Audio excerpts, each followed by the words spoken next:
The relationship between you and me is of course very intimate, that you should be in my body. But if you people are not meditating, it's very mundane thing I must tell you. Dhyanagamya. If you are not meditating, then I have no relationship with you. You are not my relation. You have no right on me. You have no question to be asked. Why this is happening, why that is happening. So if you do not meditate, I always say meditate, meditate. I have nothing to do with you. You are no more there for me. It has no connection with you. Then you are like all other people. You may be Sahaja Yogis, you might have got your Sahaja Yoga degree from your leaders, maybe, I don't know. And maybe that you are regarded as something very great. But if you do not do your meditation every day, evening, morning or evening, you will be really not anymore in the realm of Sri Mataji. Because the connection is only through dhyana, through meditation. I have known people who do not do meditation.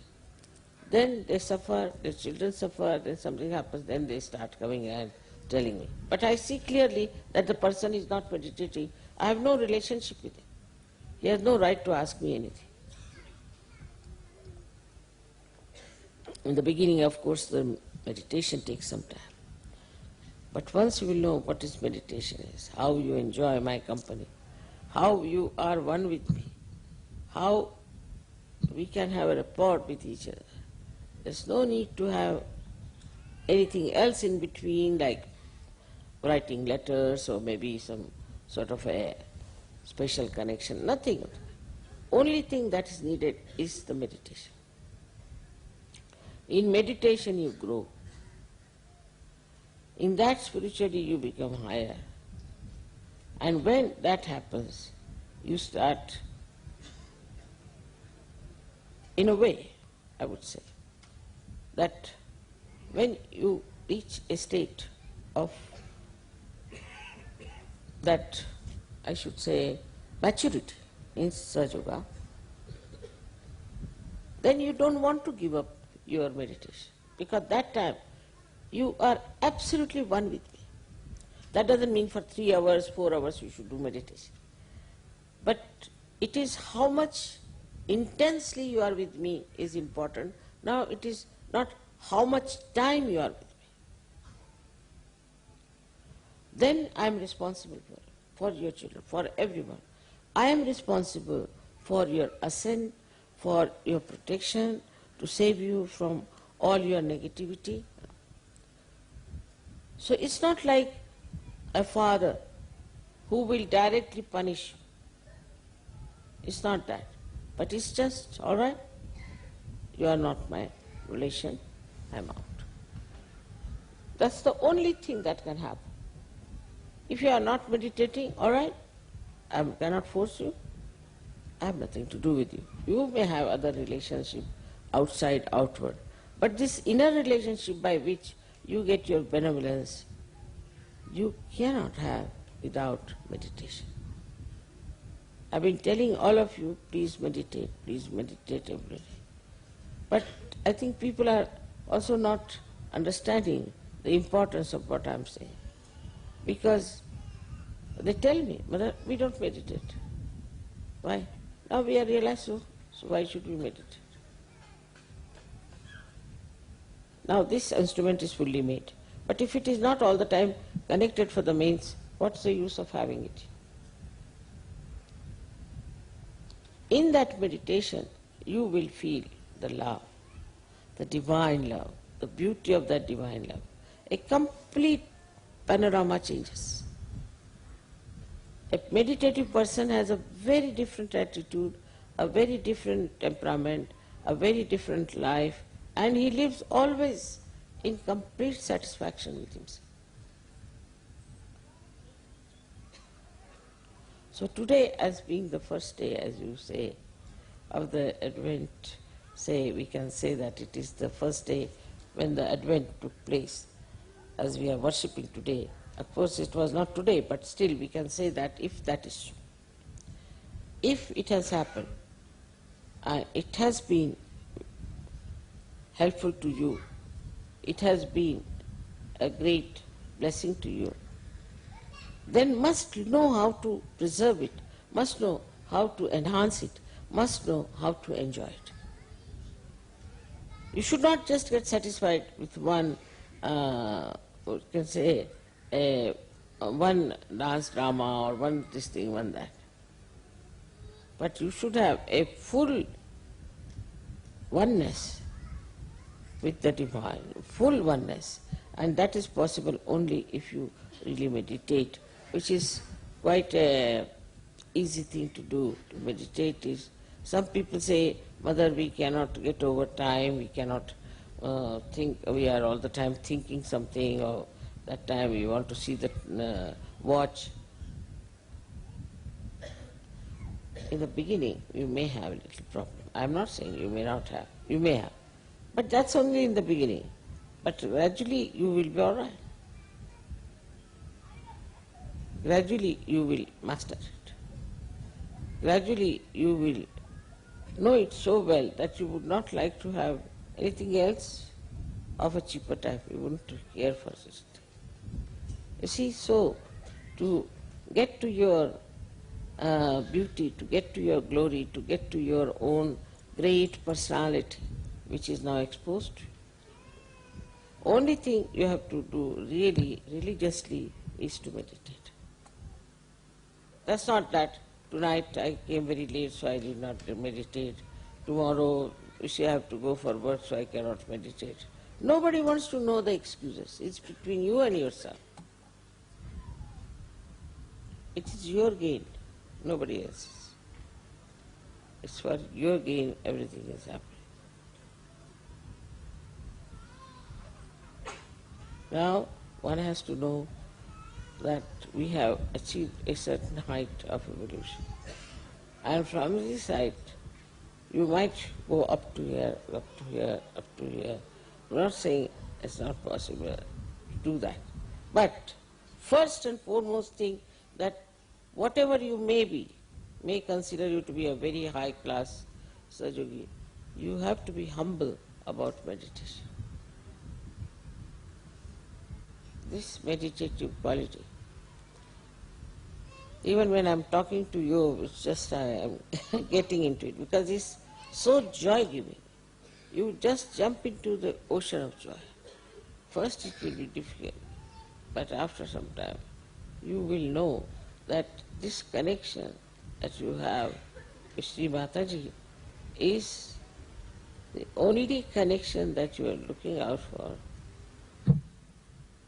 And also, there is another point people get lost with, which I have seen very common with some people who get lost. They meditate individually, very much, which is very correct. Individually they will meditate. And they will sit down, meditate, we do puja, we do. But collectively they will not meditate. So this is another point one has to remember, that you have to be collectively meditative. Because I am a collective being of all. And when you meditate collectively, you are really very close to. So even if you have a program or something, you must do some meditation with it. Always have meditation as the priority for any program. You sing the songs, is over, everything is done, then you meditate. If I am insisting on something, you must know that this must be the truth I am telling, absolutely the basis of. Try to meditate. Meditate more, so that you reach your inner being. And this inner being is the vast ocean of bliss which exists in every one of us. Is that vast, glorifying flood of light that floods everybody's inner beauty. So to approach it, you have to go within yourself by denying things which are against it, against your movement. Sometimes the wind can be very, very strong for you to misunderstand that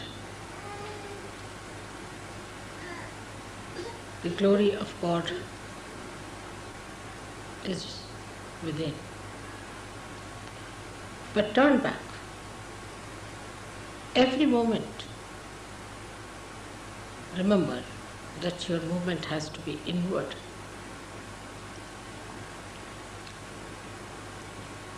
When you move inward, you forget the ideas of your outer glories. A person who is of a very base nature thinks that if he makes a lot of money, then he has achieved joy, but he has not. He is the most unhappy person if you go and see him. He is worried about small things of life. You must have heard that people who are very rich are kleptomaniacs. They are worried, they are very miserly. They are worried about a needle here and there. A little thing missing, they get upset.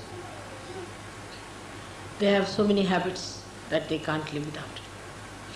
So riches have brought always a curse on human beings. So those who seek only the riches cannot enjoy them. Then there are some better people who think that by ruling others, by getting power, we can achieve a very great position in life. They too, as you fail, you have seen what happens to them. People don't even want to talk about them.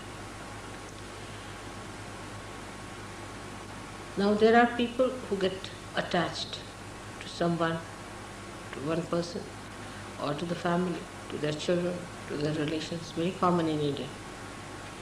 That's also not the way you can get to God. That's also so limited, keeps you hanging around them and wasting your energy completely.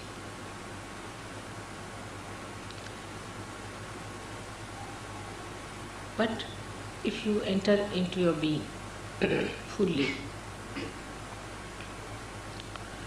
then all these things have such meaning. Everything has a meaning there. In the sense, if you possess anything, and if you are that kind of a person who is supposed to be possessive, he never possesses, he's so detached. He's never possessive, he's so detached about it. But he can play around because he's so detached. He can create a drama out of it. He can play with the possessions and teach lots of lessons to people. He's so detached, so generous. He enjoys his generosity.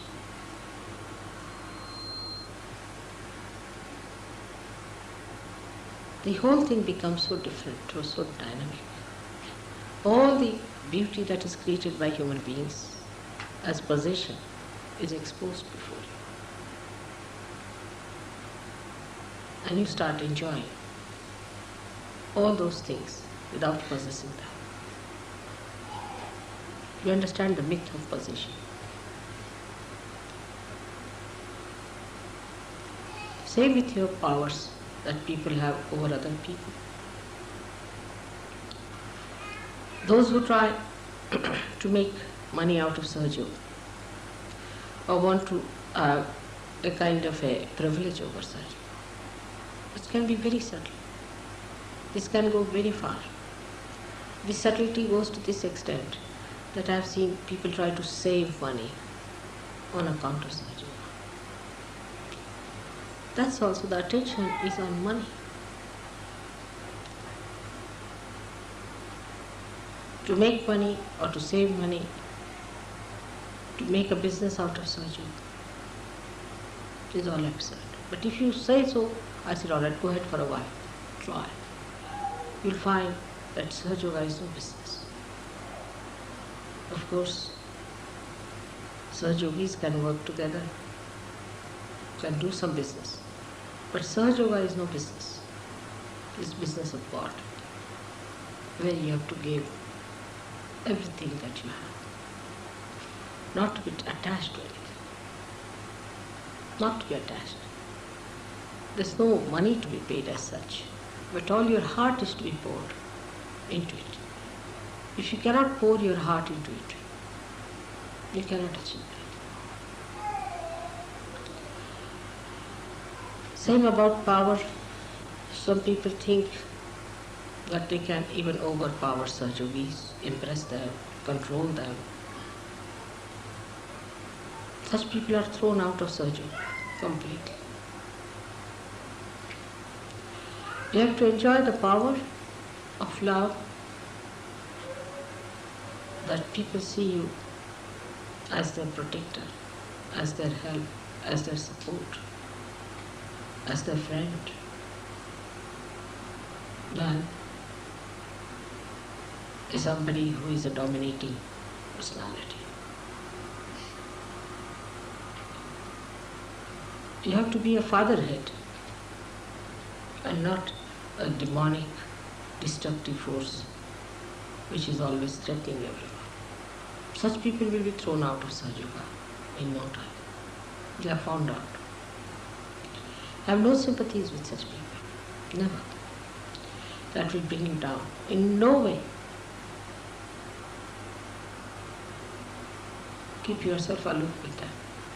Otherwise, when they are thrown away as tangents from Sahaja Yoga, you might get out with them. So be careful.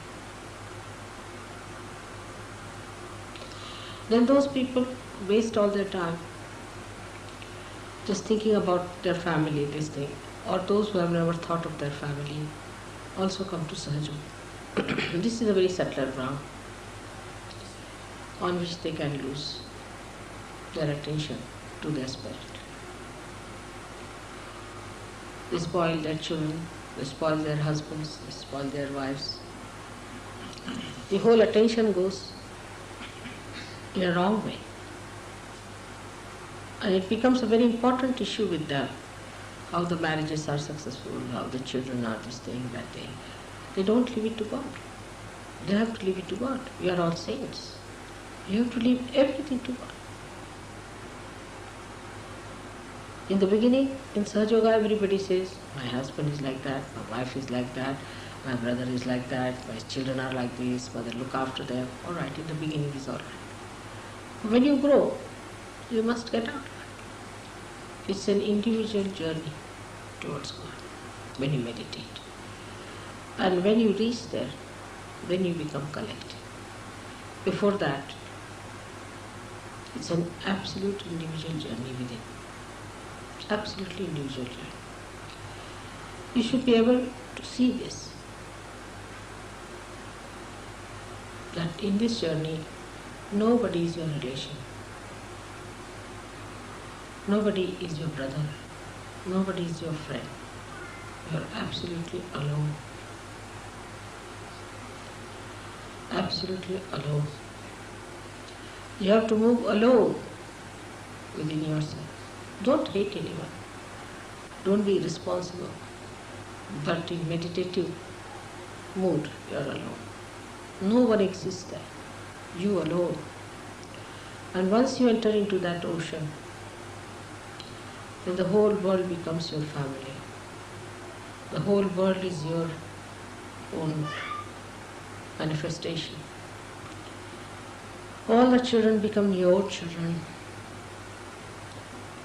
and you treat all the people with equal understanding.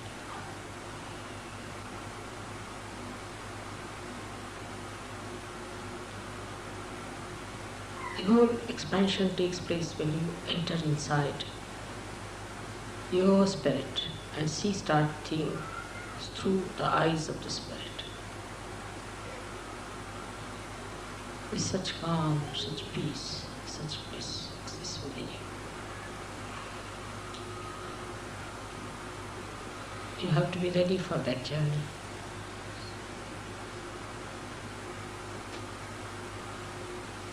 That journey is alone in your meditativeness.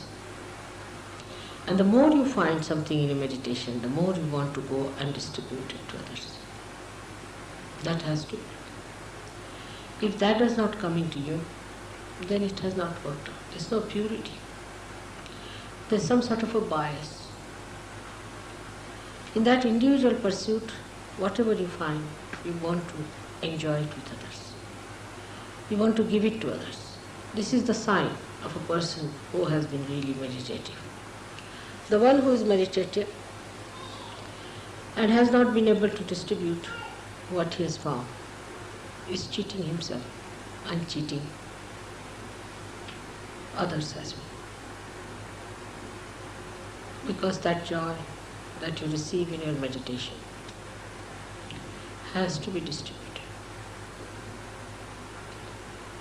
has to be given, has to be shown. It should flow in your being as the light radiates from every illumined lamp.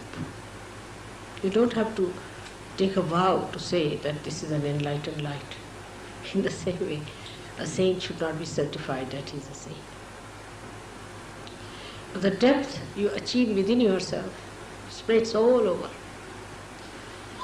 It is such an action as a reaction. The more deeper you become, the radiation is much more. But a simple person, very ordinary person, uneducated person, can be like that. We have, one gentleman called Wari in Bombay. He is an old man. He is so deep. He radiates. People depend on him. He radiates love. So meditative.